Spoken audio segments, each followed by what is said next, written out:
Okay, good evening, everyone. Thank you for your patience.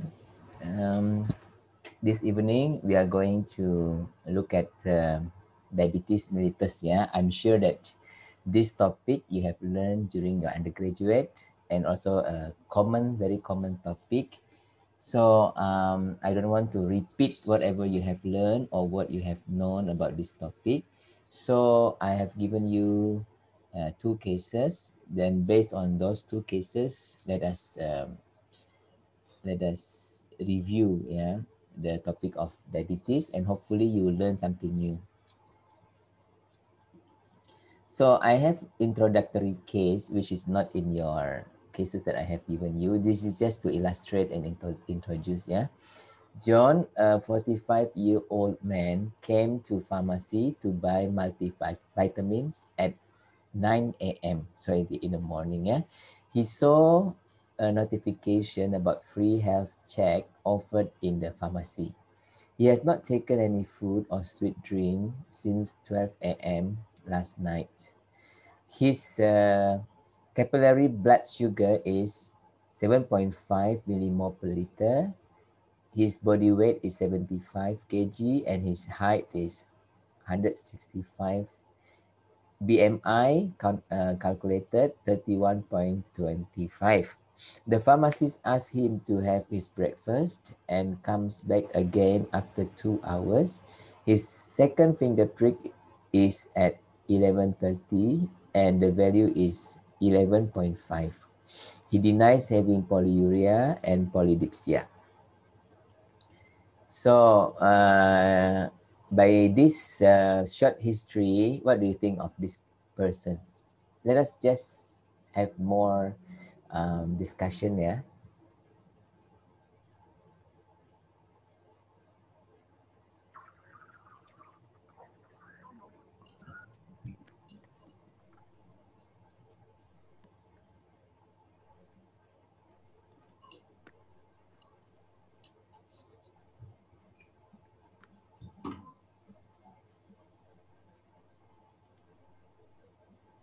So, anybody, what do you think of this case? I mean that this in this situation, can we diagnose him as diabetes already? Um, no. Jadi ya. No. We can't straight away diagnose him. Why? 9 a.m. But then he has fasted enough. Yeah. So the 7.5 is the fasting one. Yeah. And then you have got postprandial here. So Nothing. do we have enough data to diagnose him? No, it's still not sufficient. What is still lacking? HbA1c. Okay. So what And what should then what should what should the pharmacist do at this moment, at this point of time?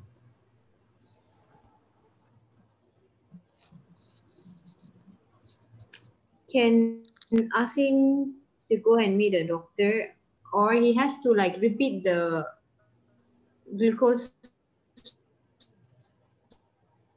reading. To repeat the glucose or to go to the GP, yeah? So what, Yes. Ivy, what is your opinion?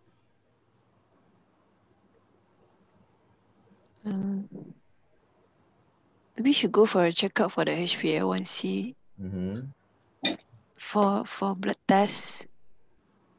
Mm-hmm. For a complete blood test, you mean? Yeah. Like what, like cholesterol and all this? Yeah. So this is very brief and very short, right? But as a pharmacist, we know already he is obese, right? He's obese, and then probably we can that time itself we can measure his blood pressure, right? So that we at least to give some more information. And then we can elaborate the family history, his medical history, etc. Right? And then can we do the CVS risk calculation? Yeah, if we have enough data, we can calculate the CVS risk, at least the risk factors that he has. Yeah, so some more information, right? Then another thing is that when you use capillary blood, can we use capillary blood to diagnose? No. Yeah, so we should use which blood? The venous. The venous blood. Yeah. So actually, what is the difference between venous blood? Is there any difference between venous blood and capillary blood in terms of glucose? Yeah.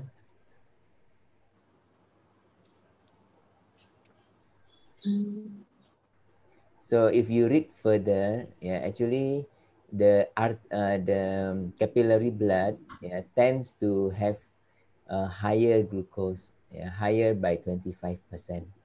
Yeah, because theoretically the venous blood contains the glucose has been used by the cells. You know, because capillary is artery. Yeah, so after goes to the cell and then the cell has used take up the glucose.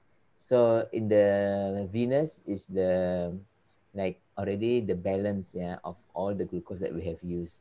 Okay, so but in the practice, when the patient, we ask the patient to have a SMBG, right? So it's always using the capillary blood. Even in the ward, they use capillary blood, right? But the first diagnose, yeah, we must use the venous blood, yeah, because the venous blood, because all the literature, the normal range, yeah, is the venous blood normal range. Okay, so referring to the Malaysian guideline, yeah, Malaysian guideline 2015, yeah.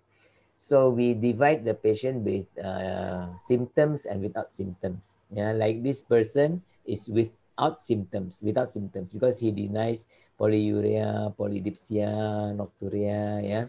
So with symptoms, then we have to do the venous plasma glucose, and then we will obtain the fasting and random one. Okay. So if with symptoms, it's more straightforward because you already have symptoms. Yeah. So if the fasting more than 7, so then you go to do the OGTT. You know what's OGTT, right? Oral glucose tolerance test. Yeah. So you have what is the difference between OGTT and the normal test?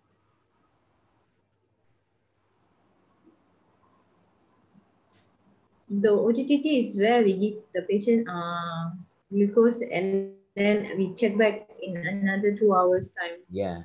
And then So the normal one is just check. yes, because for example, the one that the pharmacist ask him to eat and then come back again 2 hours later, that is it considered OGTT? Partially because we don't know how much. Yeah. So the But yeah, yeah. OGTT has a amount, yeah. So we give the certain amount that is 75 milligram, 75 gram normally, yeah. Okay, so OGTT, and then if more than 7, then we can straight away diagnose type 2 diabetes, yeah. And random if more than 11.1. So all these are in the millimole per liter, right? So if you have random but less than 11.1, so we ask the patient to do the OGTT. And if without symptoms, this is more complicated, yeah. Without symptoms, so if you do the capillary, then you should do the venous, yeah. So we don't trust the capillary, we trust the venous. Okay, if the venous one less than 6.1, then it is considered as normal. If more than 7, then it is considered. So you have to do the second one. If in between, then you do the OGTT, because OGTT is actually to confirm, yeah. If you have very high, then you straight away can diagnose as DM, right? if um, the postprandial one, yeah, higher than 11.1, then you do the second one. Then if still higher than 11.1, then you diagnose as DM. Okay, and this one is for the OGTT, yeah. And it is written here, okay, criteria of diabetes according to Malaysian guideline. So venous plasma glucose fasting more than 7, random more than 11.1, yeah. Nah, if the patient is symptomatic, so one abnormal glucose value is diagnostic, meaning that you only need to have one. Yeah, so you don't need to have the HbA1c. You only to have either fasting or either random. Yeah, but if the patient is asymptomatic, then you need to get two. Yeah, so both the fasting one and random one. Now, you can also use the A1C. Yeah, if you use the A1C, the normal one is less than 5.6. Now in Malaysia, we still use percent, but more and more lab result come back also with the millimole per mole. Yeah, this is called IFCC. IFCC. Yeah. So the pre-diabetes. So there's something called pre-diabetes. Yeah, like 5.6 to 6.2. So this is in the borderline. So more than 6.3, so it's considered as diabetic. Yeah. So we repeat again A1C 4 weeks after the first positive test. For symptomatic patient, a single positive test is sufficient. Yeah. So if patient already has symptom, so if patient have symptom, actually all these glucose tests and the A1C is just confirmatory. Yeah, confirmatory test. So this is according to Malaysian guideline. Yeah, and based on OGTT, then we can further classify this patient, whether it is normal, yeah, if 2 hours after the OGTT less than 7.8. IFG is impaired fasting glucose. Yeah, if the fasting glucose is from 6 to 7. So if IGT means impaired glucose tolerance. Yeah, so glucose tolerance 7.8 to 11. So this is not yet diabetes, but it's saying that glucose intolerance. Yeah, so DM if it is more than 7 and more than 11.1. So luckily this value are the same as the previous one. Yeah, the fasting and the postprandial. Now, in adolescence, the glucose load of OGTT is based on body weight. Yeah, maximum 75. So in adult, we straight away give 75. Now, you can download an ADA guideline, yeah, 2020, yeah. So what is ADA? American Diabetes Association, yeah. So if you compare between this, because this is the latest one, yeah, UK NICE guideline is also the same as Malaysian, is 2015, and Australia is 2014. So I get this American one because it's the latest, yeah. So we compare. So in A1C for pre-diabetes 6.4. So Malaysian is a bit stringent, yeah, more stringent, 6.2, right? Diabetes 6.3, and here is American is 6.5. Yeah, is Malaysian one is more stringent. And for fasting, 7 is the same, yeah. For postprandial, yeah, is more than 11.1, which is the same, yeah, as well as random plasma glucose, yeah, more than 11.1. So do you know the conversion between the conventional, this is conventional, yeah, the American one, mg per deciliter, and the millimole. Millimole is SI, yeah, systematic SI, yeah, systematic international system, okay? So do you know the conversion? From here to here divide by? Anybody knows? 1,000. Huh? 1,000. No, from 200, for example, to achieve 11.1. So you divide by 18, yeah, 18, 18, 18. Because if you see glucose, yeah, glucose, the molecular weight is 180. So we divide by 180 by right lah, yeah. But because this is deciliter and this is liter, yeah, and this is millimole. Actually, yeah, millimole is the same. This is milligram, yeah. So why we divide by 18? Because here is in liter, here is in deciliter, yeah. So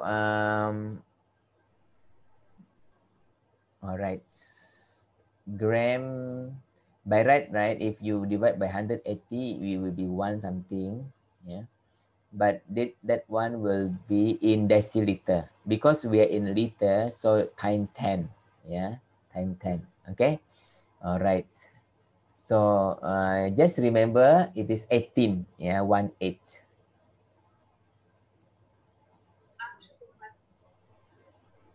Okay. Okay. Now we have got the first case that we have here. Siti, a 55-year-old woman, has been referred to the MMTech. She was diagnosed with T2DM about 6 months ago. She had been attempting to control her conditions, yeah, but no success. Her physician started her on metformin, 1,000 milligram twice daily with food about 3 months ago. She has gained 5 kg over the past year. She monitors her blood sugar once a day and her result has been 12 to 14. So what do you think of this 12 to 14? Control, High. not control. Yeah, still not control, right? Not Yeah. control. Yeah. And then her fasting blood sugar is 11. Yeah, it's very high. Knowing that she is already under treatment, right? Under treatment. Yeah. And she has gained weight. Is it normal if you give metformin to gain weight? Yes. Yes or no? Yes. Metformin. Can we gain weight on metformin? No. Metformin helps to lose weight actually. Yeah. So metformin is a weight normal, a weight, what do you call this? No weight gain, yeah, no weight gain. Okay. So we suspect something lah. Either she eats more, yeah, or either she doesn't exercise, or probably also because the blood sugar has increased. So she was diagnosed T2DM 6 months ago, hypertension, bipolar. So is there any relation between this bipolar with diabetes? And she is obese, yeah, morbidly obese. So morbidly obese is what? BMI of what? 25 to 30. 35 to 25 to 30. 25 to 30. Is it that morbidly obese? So you have, I think 25 to 30 is considered as overweight, yeah. Morbid, so obese is above 30, yeah. But morbidly obese is above 40, right? Above 40. So this woman is above 40, the BMI. Any relation between this lipidemia and DM or not?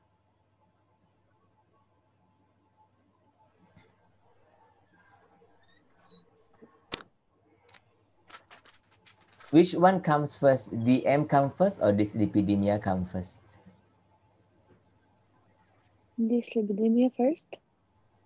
Yeah, so actually they are interrelated. Yeah, so it can be diabetes come first, depends on the um, family history. Yeah, but it can be also. I mean, most cases, according to theory, yeah, there is a relation between dyslipidemia and diabetes. So dyslipidemia can come first. Then after that, it affects the insulin resistance. Yeah.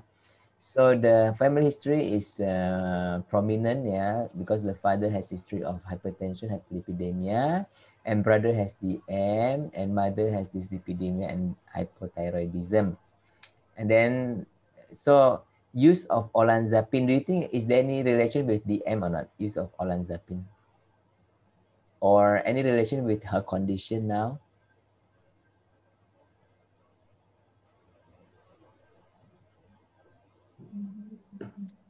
Huh? About weight gain? Weight gain, yeah. So you remember, olanzapine can cause weight gain, okay? That's why she's gaining weight for 5 kg, right? And she complained of nocturia. So this is the symptoms already, yeah. And just now, oh, her weight, yeah, and all this, okay. BMI, do we count the BMI? Yeah, we can count the BMI. And waist circumference 38. Yeah, for woman, 38 inches is here, right? High risk, yeah, very high risk. And then the BP is pretty high, okay. So all this abbreviation, you know, right? Yeah, you can see here if you want, yeah. Okay, and then so what is not normal here? This one is still normal, yeah, normal. DRM is normal. This one non-tender, non-distended, normal. That all these are still normal, I think, yeah, normal, yeah. Okay, so why do we check? Why do we check the, for example, the, of course, the lung sound, yeah, we want to see whether got any heart failure and all this. Why do we check the extremities as well, the neuro?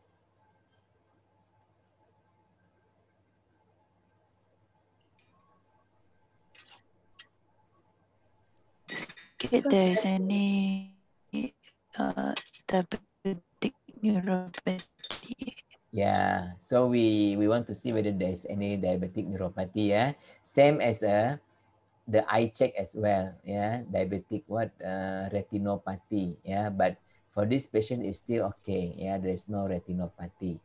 We should check also the renal function, yeah. So the lab, we see the potassium is quite low, so lowish lah, yeah. And the RBS is high, A1C is very high, the total cholesterol, etc. is high, TG is high. Now you have protein plus here and microalbuminuria, yeah. So what is the signal? Microalbuminuria, yeah, because so it means what? There's a microalbuminuria. So microalbumin means in the spot urine or in the urine, yeah. So there's from 30 to 300 milligram or yeah, milligram, yeah, in the urine. But the patient is not yet nephrotic, yeah. Kalau nephrotic is 3.5 gram, yeah, 3 to 3.5 gram over 24 hours. This one is 24 hours urine, 30 to 300, yeah. So microalbuminuria means what? The patient probably have some form of nephropathy, yeah. Because it's the diabetic nephropathy is starting lah, yeah, is starting. Okay, the patient reports that she exercises at most once a week. It is enough?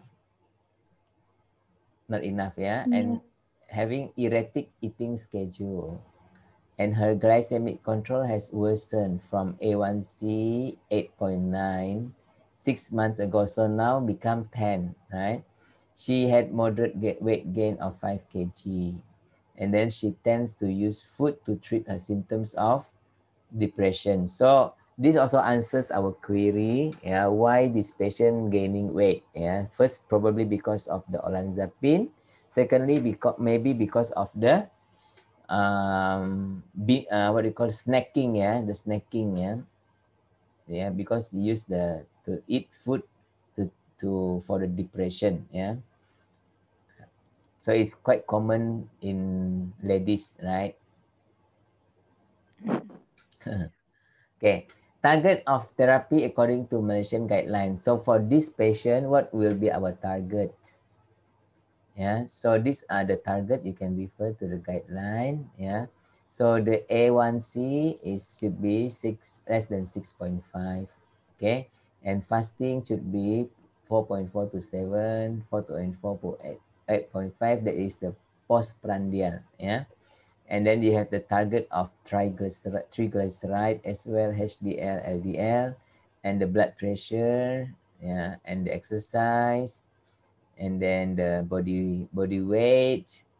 Okay, we target if overweight or obese, aim to achieve 5 to 10% weight loss in 6 months. Yeah, so we cannot have weight loss too drastic also. Yeah, so 5 to 10%. So if the patient is like 100 kg, now you lose by to 90. 90 is still also very heavy, right? So but gradually lah, yeah, in 6 months you reduce, and then another 6 months you reduce, yeah, until the target of the BMI. Now according to ADA guideline, yeah, the American guideline, American is more generous, so the A1C is less than 7. Yeah, Malaysian one very stingy, yeah, 6.5. Okay, then preprandial is the same, yeah, and postprandial here is 10. In Malaysian one just now is what? Is 8.5, right? In the Malaysian one, you see the Malaysian one 8.5, yeah. So here is 10. Okay, so it depends which guideline you want to use. Okay. Now, in Malaysian guideline, also there is an individualized target. Yeah, so meaning that if the patient is newly diagnosed, younger age, healthier, long life expectancy, low risk of hypoglycemia, then you target a bit tight. Yeah, 6 to 6.5.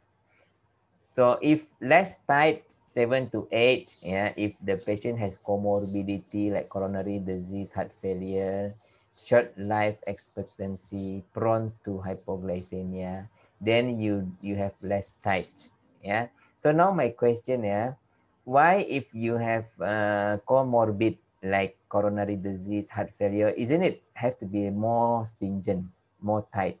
Why become less tight? Like you have renal failure already. You have renal failure, isn't it? You have to be more tight. Why you have less tight?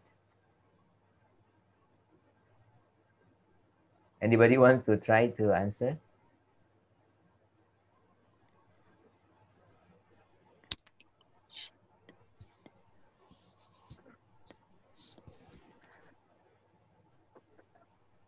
Yeah. Maybe because they have since they have other comorbidities, so it is very hard to monitor focusedly for only the A1C target.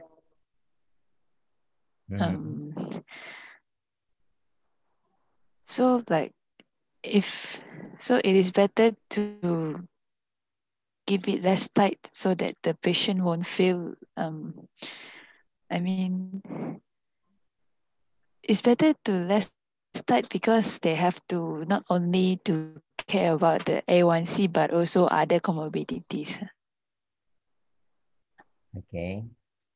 But I think the previous guideline, yeah, if you have comorbidity like CVS, right, you will aim for a tighter one, yeah, so that you can control more, right? Logically lah, yeah. But why you know? So that is from Ivy just now, yeah. Anybody else have different opinion or the same opinion also? No, when patient has too many comorbidities, we focus more on further worsening conditions. So we have to like monitor everything. And then the patient is like very much sensitive, so we can't really be like very strict on them because their health can fluctuate anytime. So we can't really focus on them. And then someone's like in a renal condition or liver dysfunction, the absorption, distribution varies compared to a normal person. So we have to like give and take for that condition. Okay. All right. So let us think a bit further. Yeah. So if here newly diagnosed younger age, you aim for tight. Why you aim for tight? Because it can be like go back to normal. It's a higher probability of like the patient return back to the normal condition. Mm-hmm. It But can be like prevented. yeah, but for diabetes, I think you want to go back to normal is quite difficult. Yeah. But the thing is that you can you make it tighter so that the patient won't go to this, right?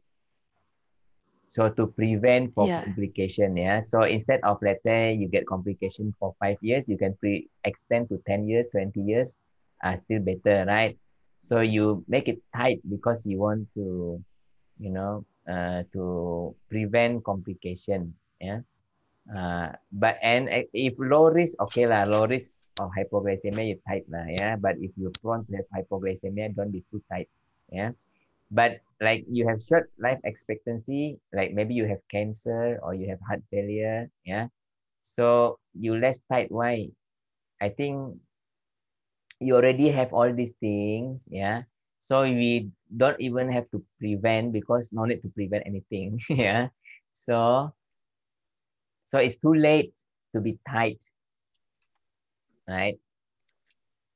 And another thing is that probably just think of like a human side, right? Use patient already short life expectancy, yeah. Let them enjoy lah the life rather than ask them to be tight, tight, tight. Then later on, after 6 months, 1 year, 2 years, also the patient will die. Yeah. So now better enjoy your life, okay? While if you can be control your disease, take your medicines, yeah, but don't be so preoccupied with all the uh, regulation, yeah, all this limitation. So similarly with the American guideline, yeah, they also have something like this, yeah, but they are more in this using this diagram, yeah. So actually the principle is the same, yeah.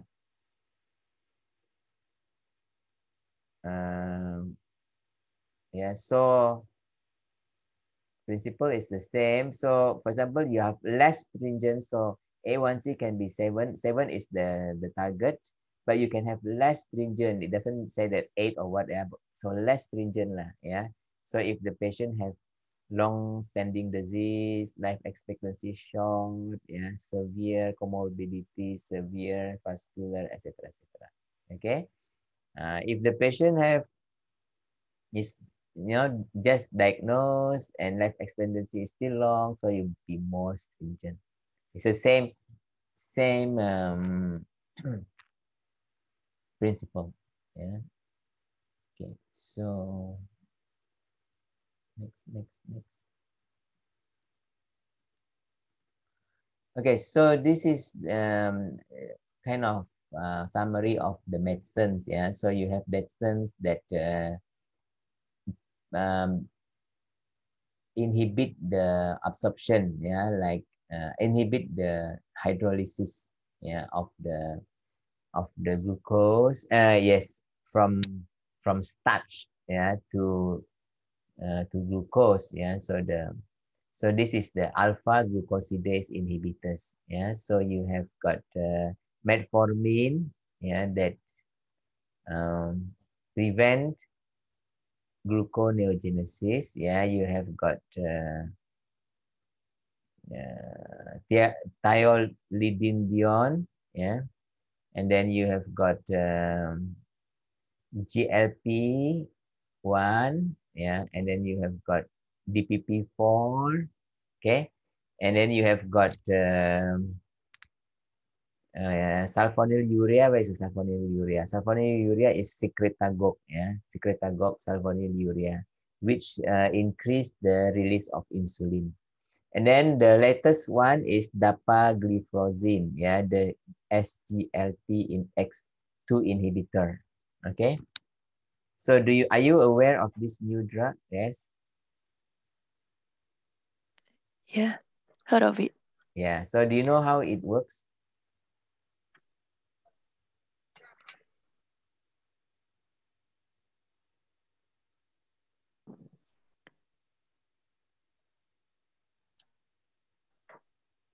Yeah, Ivy or Dia. I don't know whether Ella, are you here with us?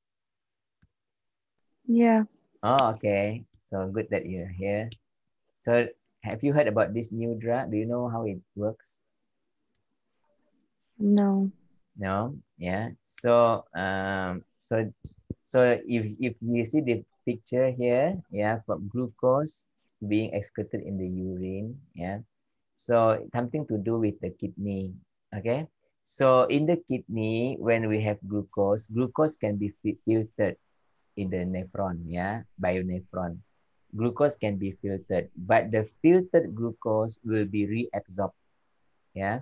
So that in the urine, we don't have glucose, right? The normal urine don't have glucose, yeah, because the glucose is already reabsorbed, yeah. So being sent back to the blood vessel, yeah, reabsorbed.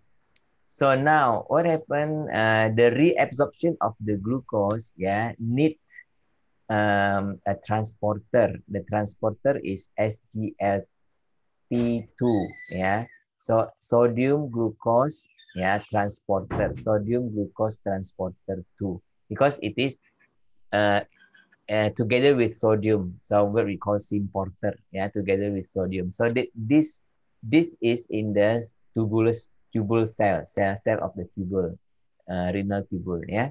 So they have this receptor, and then you have uh, the the protein, yeah, that transport the glucose. Okay.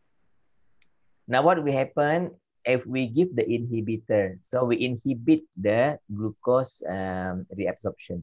Yeah. So we inhibit the glucose reabsorption, then you will have less glucose being reabsorbed.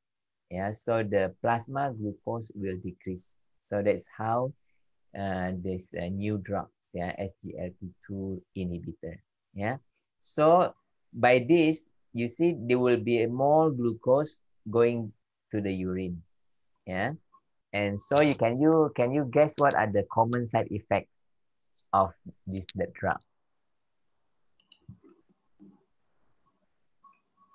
Same the diuretics. Yeah, so they actually has the diuretic side effect. Yeah, so it will Yeah. cause more dehydration. Yeah, and it is good then for the heart failure. Yeah, so why this drug is also good for heart failure. Okay, and then another side effect, when you have more sugar in the urine, what will happen? Renal failure. Not renal failure, but Okay. UTI. Yeah, Oh, urinary infection. yeah, you have more UTI because the bacteria can grow here, yeah, near the urinary tract, yeah. So you have more UTI. Okay, so these two are the common side effects of this drug. All right. Now, in the guideline, so this is Malaysian guideline, yeah. So there is treatment approach. Okay, so for all, so if the A1C less than 6.5, okay, so you have this, yeah. So you can choose between metformin or DPP, SGLT, but metformin is more preferable, okay. So if 6.5 to 7, then you can choose, yeah, metformin, okay. And then normally we then if you have seven, this is for the newly diagnosed, yeah. If 7.5, 8.5, then you can choose 2, dual combination. 8.5 to 10, then you do triple combination. Yeah, if more than 10, then you can straight away do combination therapy plus insulin. Yeah, okay.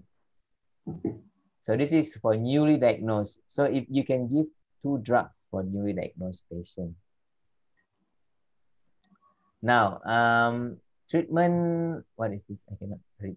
Okay, recommendation for patients on clinic follow-up. So after you're newly diagnosed, then your follow-up. So the follow-up is also according to the A1C, yeah, or fasting plasma glucose, whichever is higher. Yeah, so let's say this patient already start with metformin.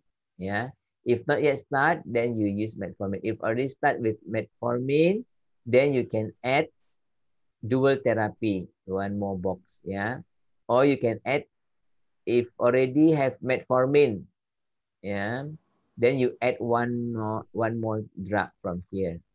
If you already have dual therapy, then you add 1 more drug, so triple. Yeah, if you have triple, then you add insulin or whatever drug. Okay, so these are just the guideline. Yeah, you can add in. Yeah, so and then your selection depends on the features here. Okay, like the metformin can also be plus sulfonylurea. It is efficacious, but you have the weight gain, yeah, and risk of hypo. So they are as sulfonylurea, meglitinide, then you have got insulin, yeah, that has the risk of hypoglycemia. The others like thiazolidine, okay, and DPP, GLP, SGLT, they have a low risk of hypoglycemia. The metformin itself is also low risk. Yeah, but you have got weight gain one, you have weight neutral, yeah, and then you have got weight loss. Yeah, like these two, even weight loss, yeah, the SGLT and also SLP, yeah, so they cause weight loss. I think the SGLT weight loss is because of the diuretic effect. Yeah. And this one is from American guideline, yeah, 2020. It's a bit more difficult to see, yeah, more things here. But the principle is the same, yeah, according to the A1C, yeah, A1C. All right, you can slowly have a look at it, yeah, or you can download the guideline as well. All right, and then this one is the combination of the drug, yeah, the the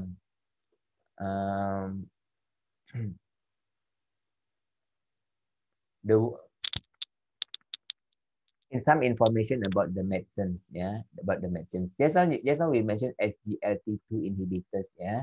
So if we see here, there is a cardiovascular effect, yeah, it is beneficial, yeah. CKD also beneficial, yeah, to the renal.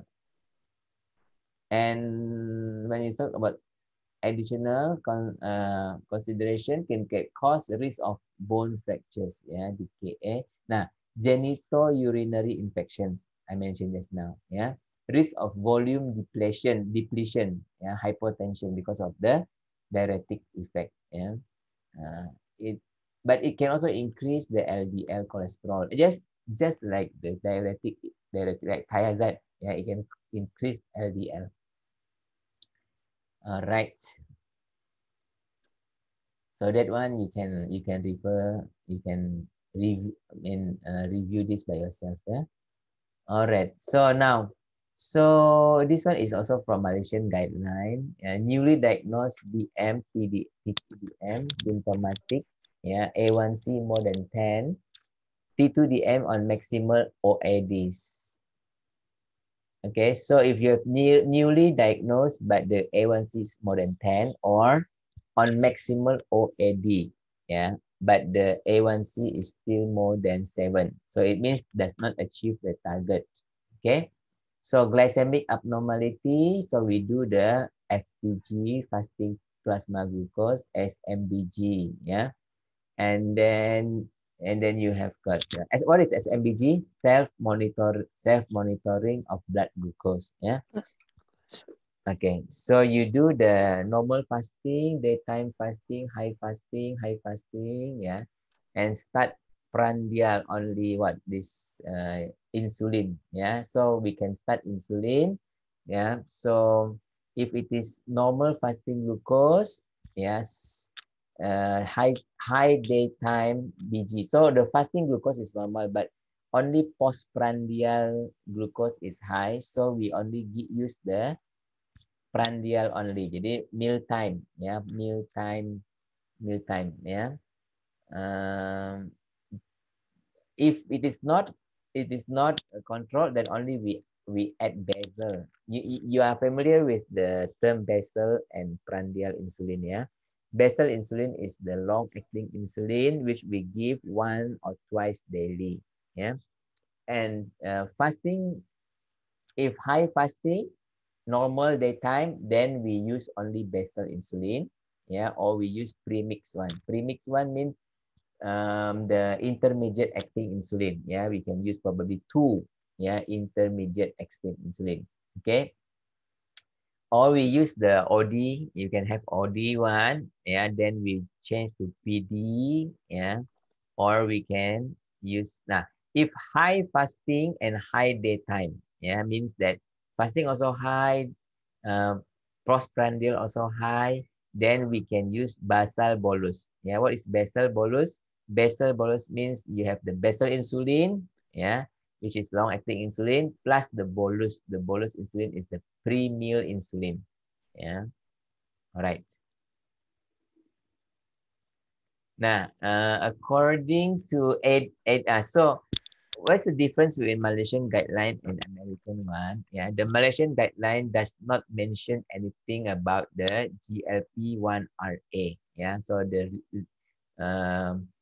exenatide, liraglutide, this one is GLP-1RA. Yeah, so it doesn't mention this, but in the American guideline, so if injectable therapy is needed, so the recommendation is to use first the GLP-1RA. Yeah, instead of using the insulin, use this one first. If still above target, then only use insulin. Okay. But I think the price of this GLP-1RA is high. Yeah, so that's why in Malaysia we don't use this. Straight away we go to insulin. Okay.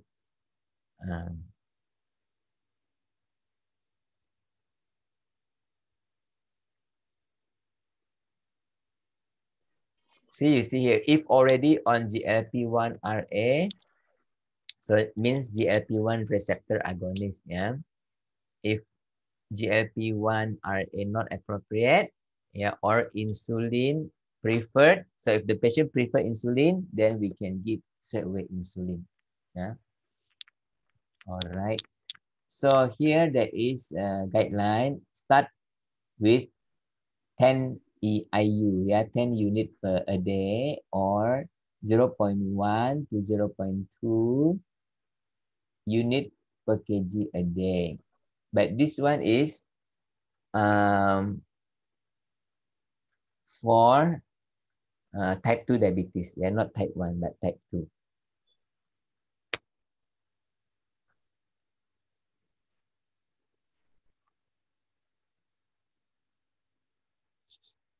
So if the A1C is still above the target, then we can add prandial insulin. Yeah, just now. Yeah. So what is the dose of the prandial insulin?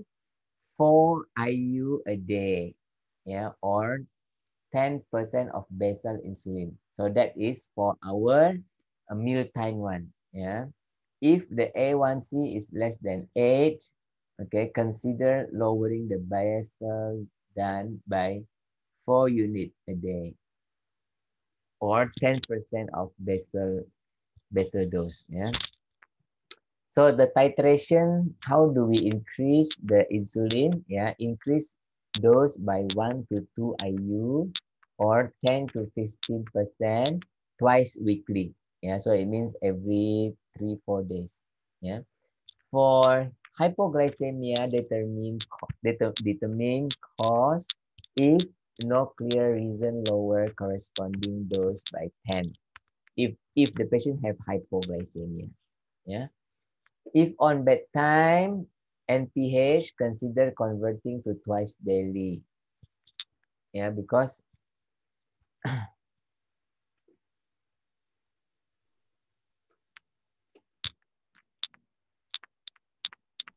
the twice daily one you can adjust it adjust more. Yeah, you can adjust more. Okay, if above A1C target, okay, so still above, then you stepwise additional injection of prandial insulin, yeah, or to the full basal bolus regimen, because first you start with basal, yeah, regimen. Okay, nah, you can read this one. Now, we are going to the third case already, the type 1 DM. So up to here, do you have any question or any comment? No. Yeah, we almost 1 hour already, yeah. So, okay, so we continue. Do you need a break, maybe 5 minutes or so also?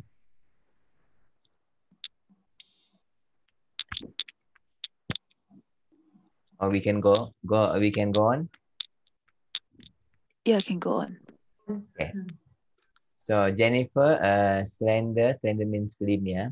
17-year-old woman who recently discharged from hospital for severe dehydration, mild ketoacidosis is referred. I think I don't need to read this one now, yeah. So basically, she is diagnosed with type 1 DM.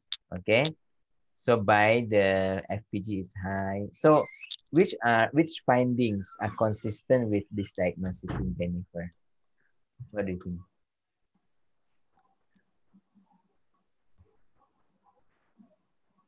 So fasting and random is consistently high, Yeah. and then severe dehydration, Mm-hmm. ketoacidosis. Yeah. The symptoms of polydipsia, nocturia, fatigue, weight loss. Mm-hmm. Recurrent URTI. Yeah. And the cases of vaginal infection, yeah, fungal infection. And why it is T1, type 1, not type 2? Because she's 17. 17, yeah. 17 years So old. yes, actually, when the patient is 17, yeah, there are two possibilities. One is the true type 1 diabetes. Another one is MODY. You know, it's MODY, yeah. Maturity onset of young MODY. Maturity onset of diabetes of the young. Yeah, means that it is actually type 2, yeah, but it occurs in a young age. Yeah, that is the MODY. Yeah, and then there's another one, LADA, late what? LADA.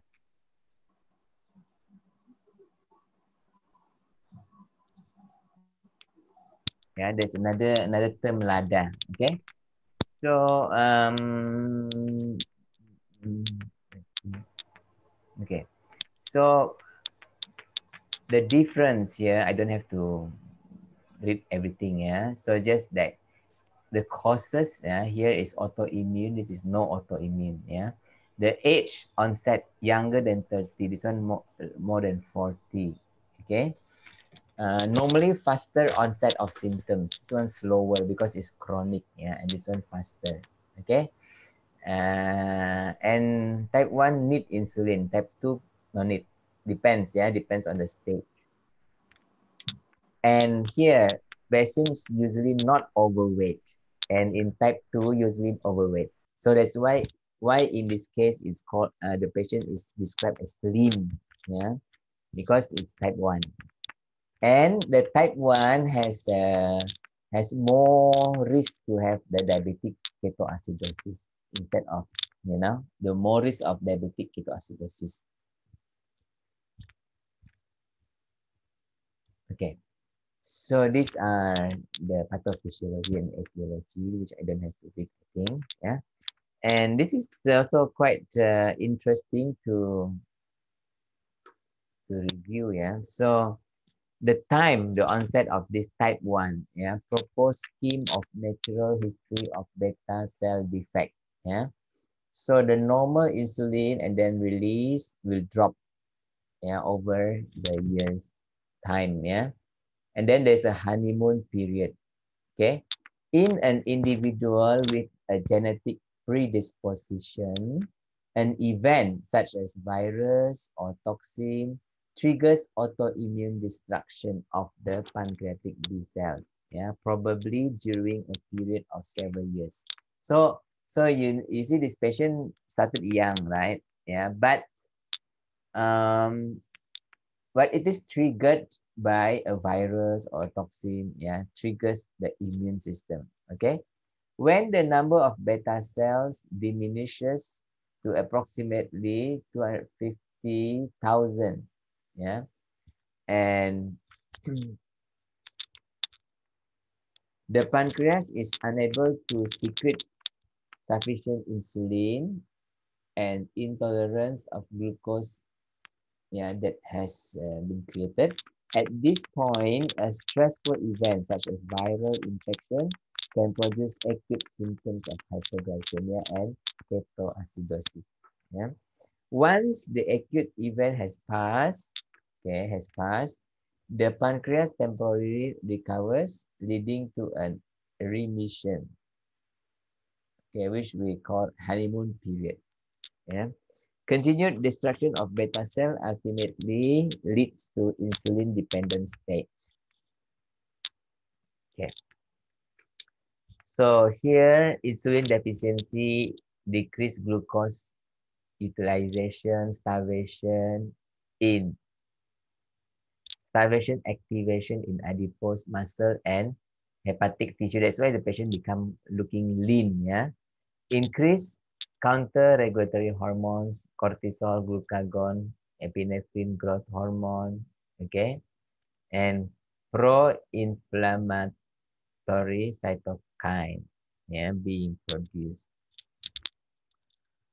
Okay, so the glycerol fatty acids, yeah, glycerol, yeah, can, okay, fatty acids later on it can be changed to metabolized to keton. Yeah, so the keton will increase keton level and cause emesis or body loss.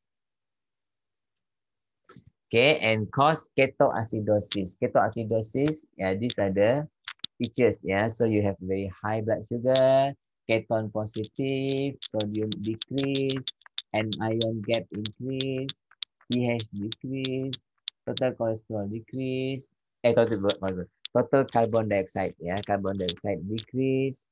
Okay, because it's an acidotic, right? Acidosis, potassium increase, yeah, and the bicarb is 3 to maximum 15, yeah. So bicarbonate.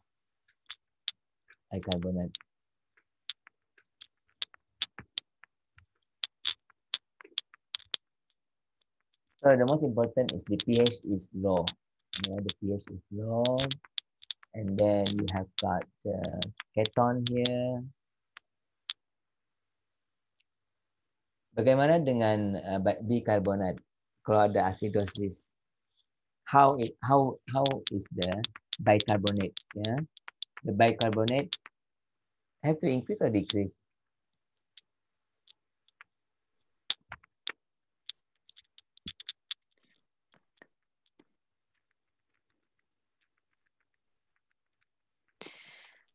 Decrease? So actually the compensation, the bicarbonate will increase, yeah, the body compensation, right? But because it will be used also to, to because the pH is low, yeah, so the increment probably is not enough It's not enough. Yeah.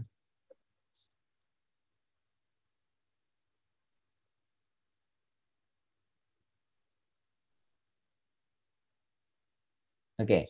So these are the types of insulin, yeah, and their pharmacokinetic principles. I think I don't have to read one by one. Just you have to know there's a short acting, which is regular. Regular. Later on, we will use this terminology. Yeah, regular means the human insulin. Yeah, the mostly used in our hospital is Actrapid, and then you have the insulin analog. Yeah, like Aspart, Lispro, Glulysin. So then you have the basal insulin, the long acting one, yeah, which is the intermediate acting, like this Insulatard, etc. And long acting analog, yeah, like Glargine, Detamir, then Degludec. And then you have the premixed insulin. So what is the premixed insulin? Like this, Humulin 30/70. What does it mean? It's a mixture of Atrapid and Insulatard, 30/70 ratio. Yeah. So it's a mix.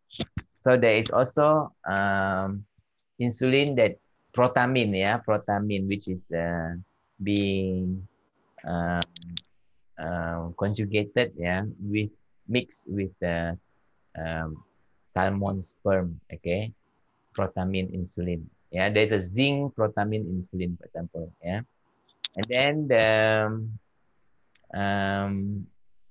what is actually the meaning of an insulin analog? What is insulin analog?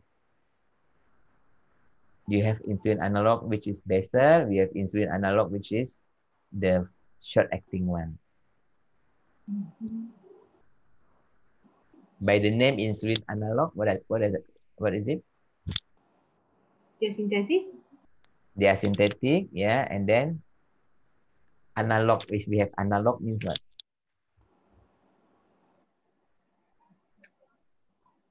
So they are similar to insulin or not? Yes. Yeah. Yeah, they are similar to insulin. Insulin is the chain of amino acid. Yeah, similar to insulin. It's just that the amino acid is being modified. Yeah, for example, like because the insulin got, I think, 23 or something like that amino acid.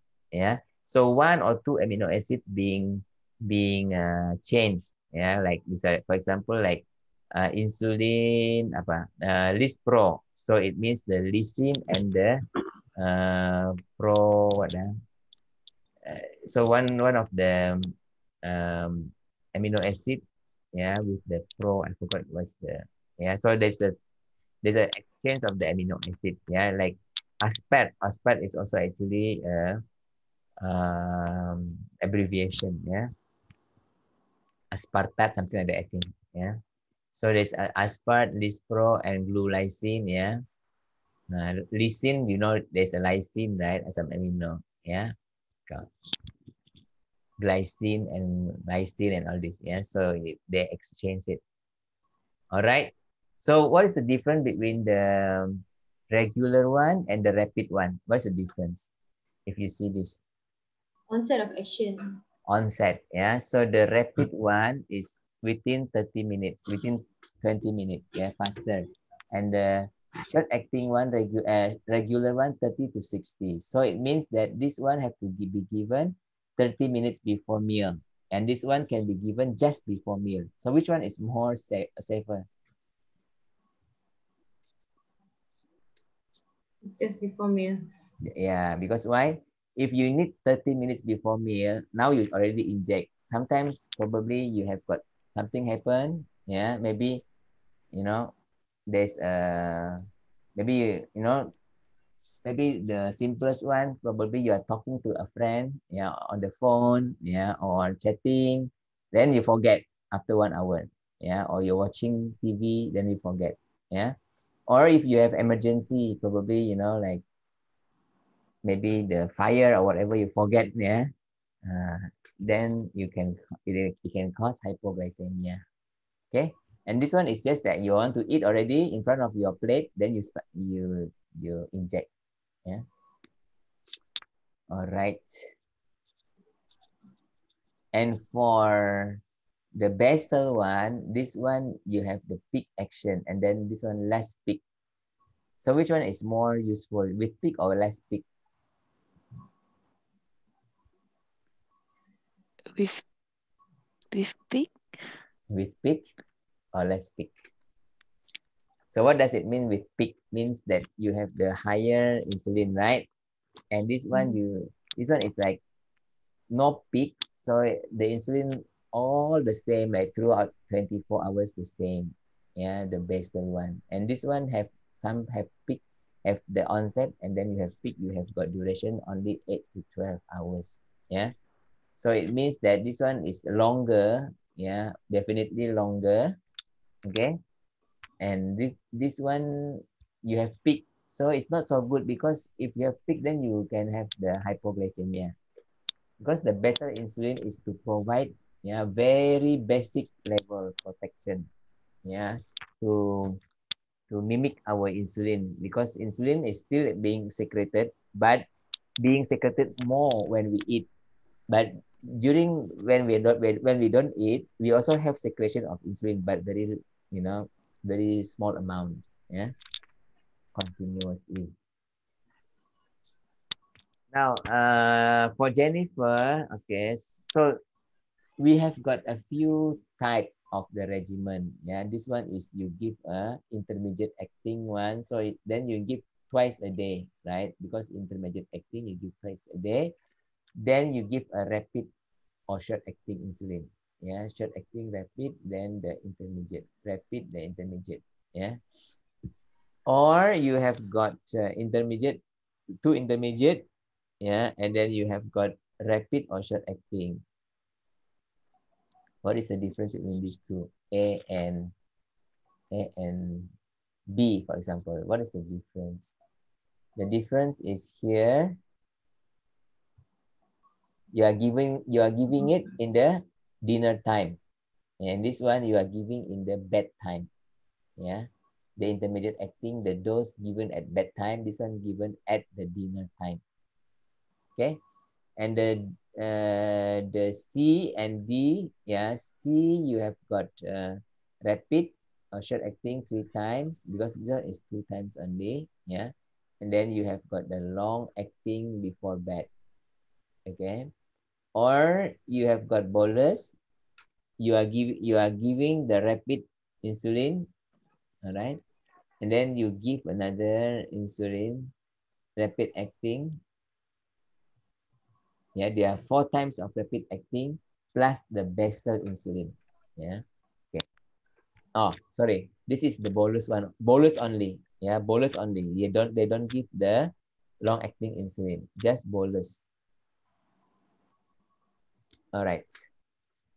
So we can choose for Jennifer. Yeah, because being type 1. So you can, the best, I think the best recommended one, yeah, is to have the bedtime long acting, and then the meal time, yeah, the meal time of those, and then the bedtime long acting. Okay, let's see. So initial doses, yeah, so these are the initial doses that we can use. Now during honeymoon period, because sort of recover a little bit, so you can have the lower dose. Okay, during ketosis, so you can have a higher dose, and during illness, yeah, or during growth, because you have spurt of growth spurt, yeah, you have to you can have much higher sugar because you eat more. Okay, and then the growth factor also can cause hyperglycemia, yeah, and then you have the type 2 insulin resistance. Yeah, you may need a higher one because already insulin resisted, yeah. Nah, if we calculate the total amount of insulin, and then we can divide 50% for the basal and 50% for the meal one. Okay, the meal. And then you also have the rule of 500 and 450. Okay, 500 is for insulin analog, yeah, and 450 is for regular insulin. Okay, then we can get the number of grams covered by 1. So if you read this a bit confusing, but if you apply it, apply it to the case, it's easier to understand.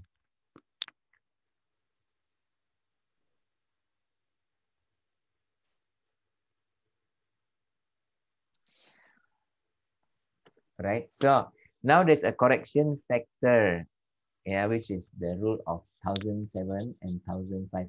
I think this one will be more if we go to the case, and we will calculate together, right? So how can Jennifer self-adjust her insulin doses when necessary? So this is the thing that she can adjust, all right. Again, the 500 rule, etc. I'll see in the example, and then this is the theory. If you read this, you can read this, but a bit confusing. All right. Now, Jennifer was instructed to inject herself with 12 units of insulin glargine each evening. All right. Each evening means only once a day, in the evening, and to give 4 units of insulin aspart, which is the short acting, just before each meal. She was asked to test her blood sugar 4 times daily before meals and at bedtime, to record her result and other unusual events or symptoms during the day, and to bring her blood glucose logbook to the clinic. Jennifer was also instructed to track her food and record the number of carbohydrates she ingested at each meal. The initial goal of therapy is to lower her blood sugar, this one, blood sugar, to eliminate symptoms of hyperglycemia. The ultimate goal is to achieve fasting glucose 4.5 to 7.2 and postprandial less than 10. 1 week later, trends in her BG concentration as follow. Okay, this one is before, before meal is fasting. Okay, noontime, afternoon, evening, and then this one is bedtime. So occasionally 3 a.m. test average 8.9, and Jennifer urine is negative for keton. Nah, interpret the result and how should Jennifer's insulin dose be altered.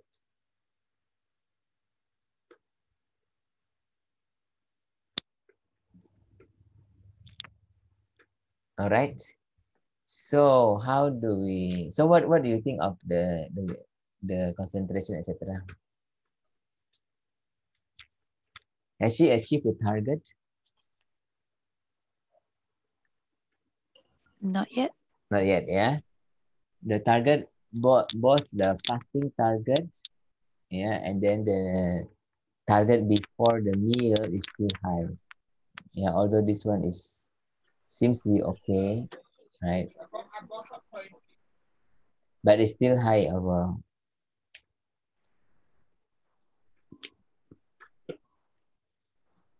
Okay, so Jennifer insulin dose now basal 12, meal time 3 times time 4, right? So TDD is 24 units. Now we do a quick dose checking. Initial dose 0.5 unit per kg times 50 kg. So she's 50 kg, 25 units. Basal should be 12.5. Meal time should be 4.2. But here is already being averaged. Being summarized here. Basal 12, meal time 3. So after we check, so it is also not so different, right? Acceptable. 25, 24, acceptable. Okay. But she has not achieved the target of fasting glucose. Her BG, blood sugar, at 3 a.m. is rather high. We need to obtain her A1C as a comparison, and also obtain other information such as recent stress, illness, because stress, illness can increase the insulin. Yeah, a cautious approach to increase the basal insulin 2 unit, yeah, to 14 though, because it is advisable to increase only 1 to 2 unit, yeah, maximum 4 units at one time. Okay. As for her mealtime doses, general approach is 1 unit per every 15 gram carbohydrate. Yeah, and at her new dose, so if we calculate, yeah, we're using the rule of 500. At her new dose is 26 units, so it is 19. Yeah, so 1 unit per 19 gram carbohydrate. So adjusting 1 unit for each 15-gram carbo seems to be reasonable, because after we calculate, we got 19. Yeah, 19 means 1 unit, yeah, can have for 19 carbo. But how about the general approach, 1 unit 15? So it means that 1 unit for 15 is reasonable, yeah, because hers one is 19. Yeah, so 19, being 19, it is not yet achieved the target, so we have to lower down. Yeah, so you can't give more than 19. You can give more than 19. This is what it means. Yeah, it must be lower than 19. So if you choose lower than 19, then you choose 15 lah. Yeah, 1 unit per 15 gram.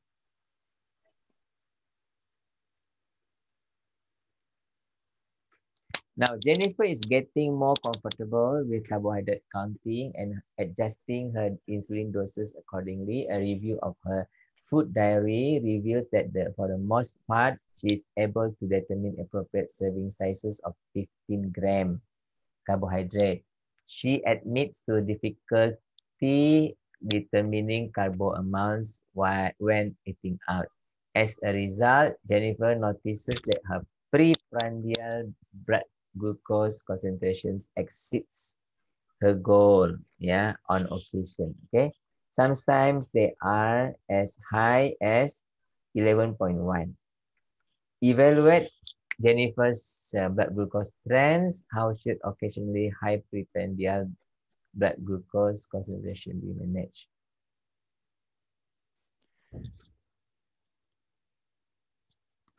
Okay, again, her target preprandial is 80 to 130. So initially we put 4.5 to 7.2 millimole. So I convert it to milligram. Yeah, and postprandial is less than 180 or less than 10 milligram. According to the case continuation, Jennifer's postprandial glucose is as high as 11.1.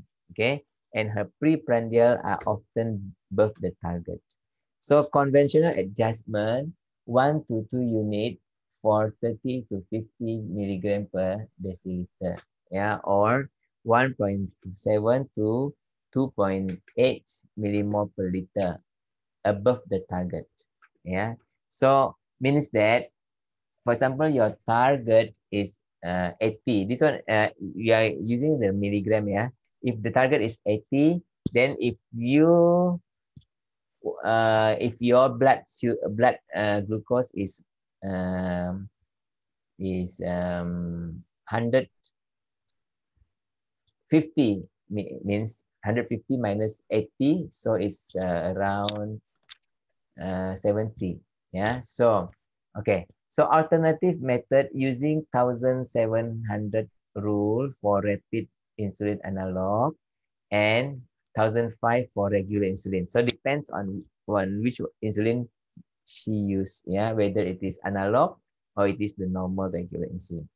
Okay, for Jennifer, because she is using insulin glargine, is an analog, so 1700 divide by 26, so you get 65.4.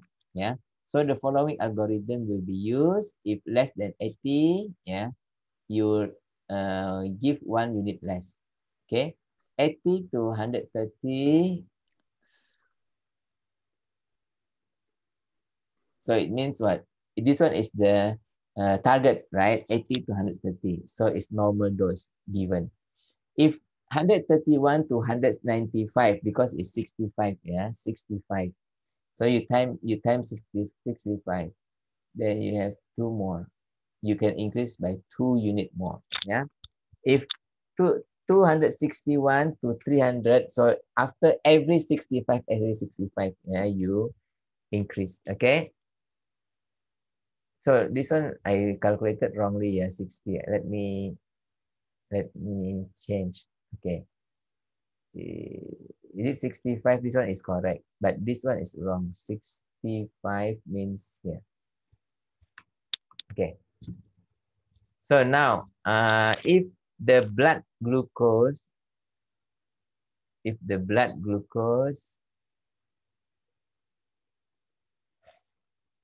is more than 300, yeah, or more than 16.7, check the urine keton. If keton is positive and blood glucose remains above 300 for 12 years, consult a doctor or go to the hospital.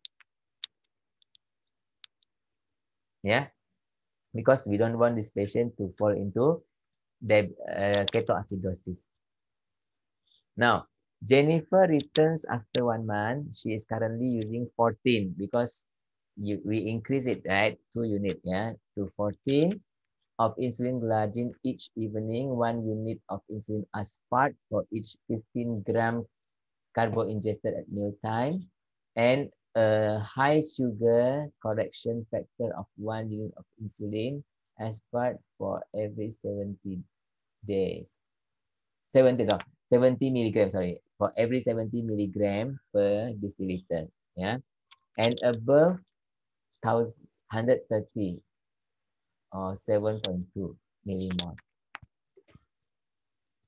Now, this is what the doctor has taught her, yeah, or the pharmacist or the dietitian, yeah. So by the carbo ingested, you can adjust the unit of insulin, okay, provided that her diet is consistent.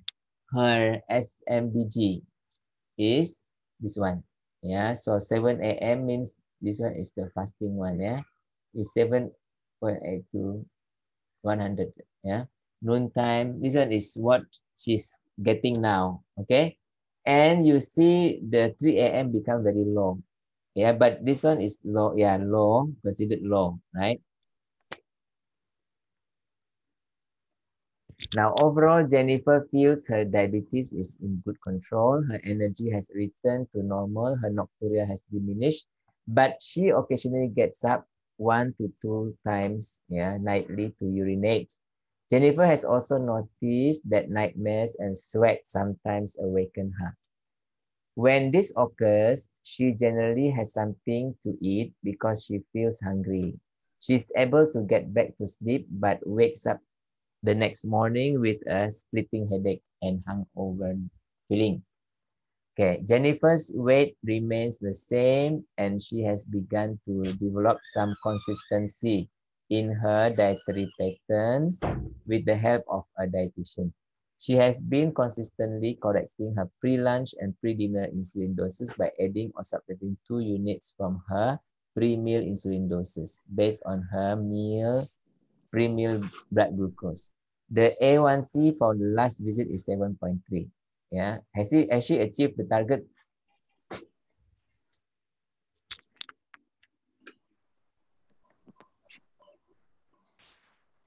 I think not yet. Yes.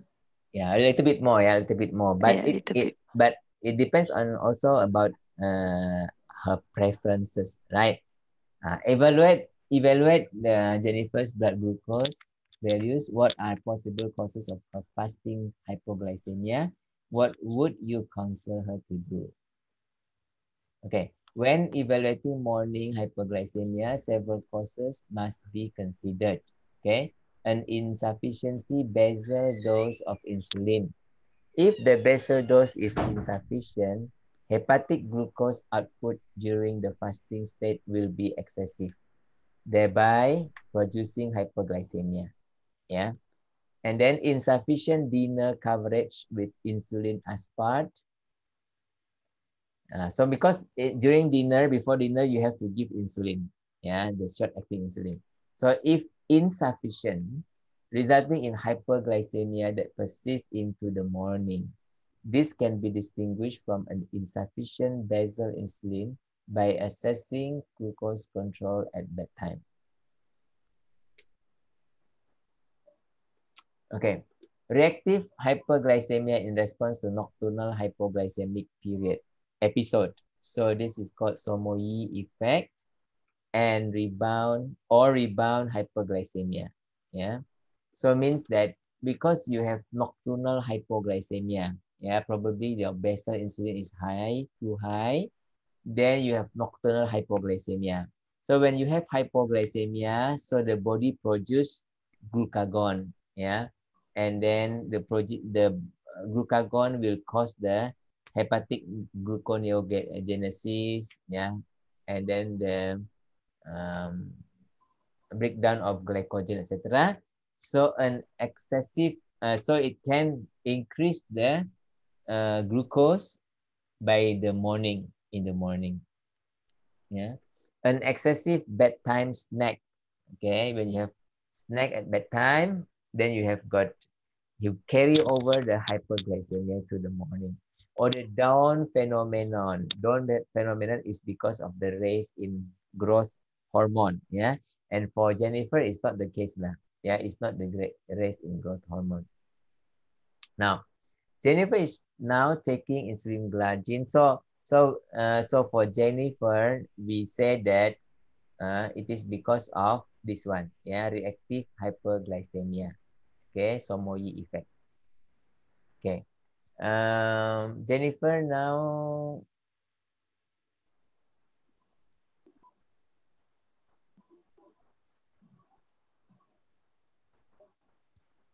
is taking insulin glargine 12.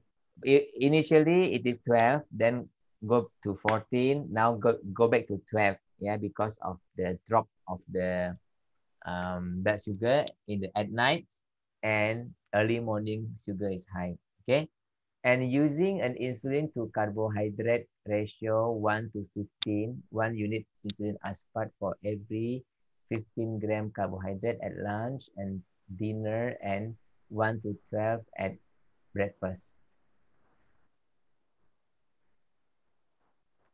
Now, she is continuing with the same high sugar pre-meal correction of 1 unit of aspart for every 4 millimole per liter, more than her pre-meal blood glucose target of 6.7.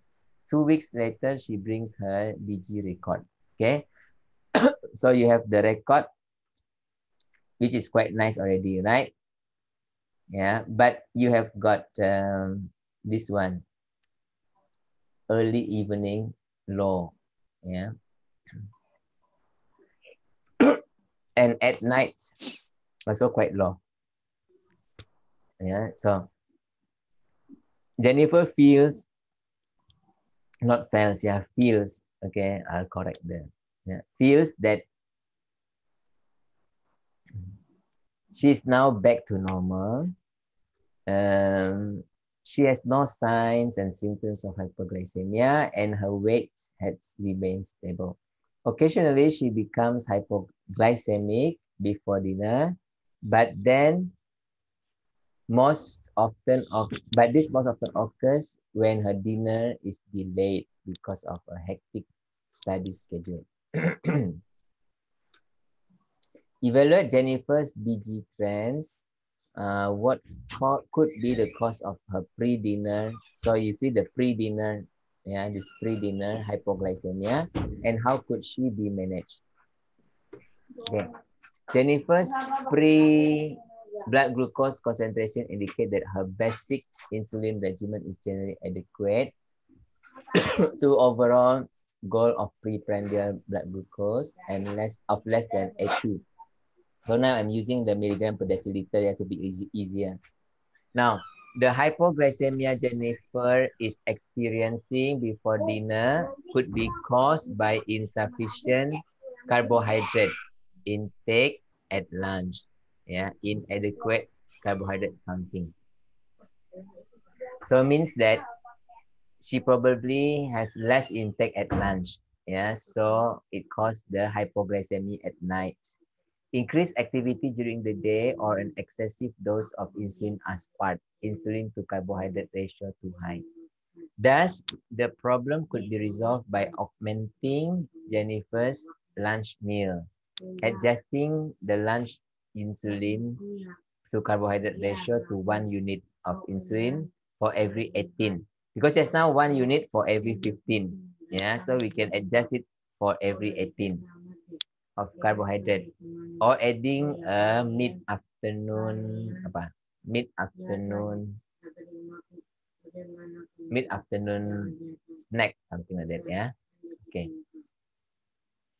Now the presence of normoglycemia at bedtime, normal glycemia, normal, yeah, low blood glucose concentration at 3 a.m. and symptoms of nocturnal hypoglycemia, nightmares. No, this one, yeah, actually this one belong. Yeah, I'm looking for this slide. This slide belong to here. Sorry. Oh, okay. Yeah. Yeah, so I'm looking for it just now. So this is the explanation why. Yeah.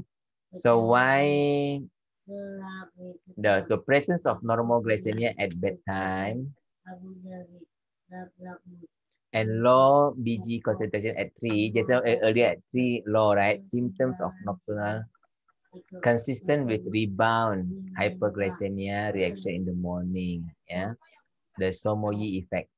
By correcting the nocturnal hypoglycemia, normalizing the Jennifer's fasting hyperglycemia also may be achieved. Thus, a decrease of daily dose insulin glargine is warranted. That's why for 14, decrease to 12. Yeah, she should continue to monitor her BG concentration to 3 a.m. to determine whether her blood glucose returned to normal. Although Jennifer's pre-lunch blood glucose values are above her goal, this may be attributable to the fasting blood glucose being elevated and then continuing to be elevated mid-morning, like a domino effect. Yeah, it is important to first correct fasting hyperglycemia and generally correct one blood glucose concentration at a time, meaning that the fasting one you correct first. Yeah, after the fasting one is okay, then you try to correct the meal time one. Yeah, one by one. Okay, because the meal time one you adjust the rapid acting insulin. Yeah, and then that's why then the case continue. Yeah, the glargine decrease. Yeah, continue until here, finish. Okay. Any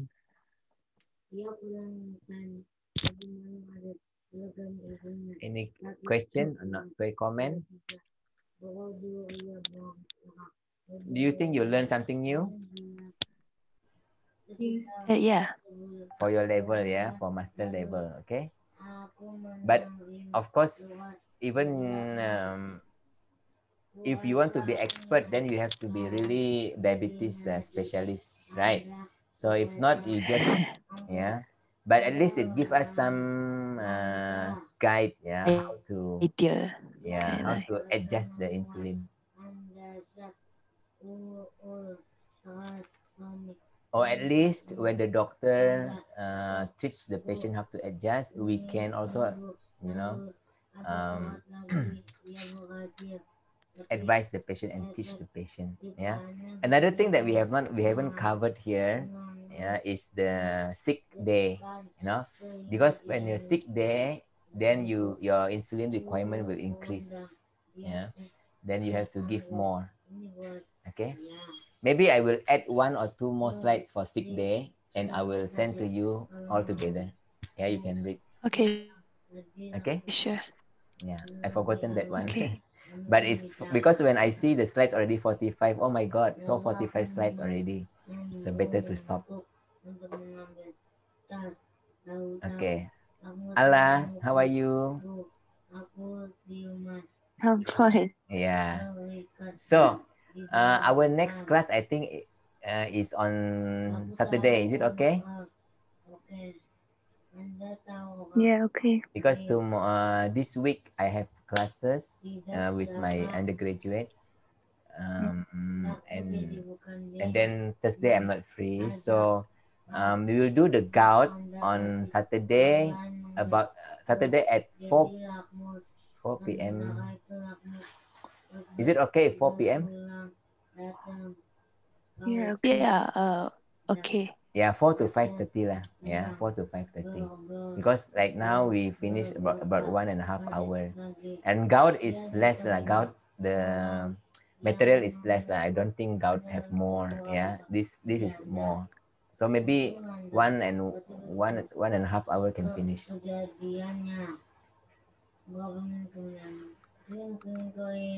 Okay. Okay, sure. So I will stop the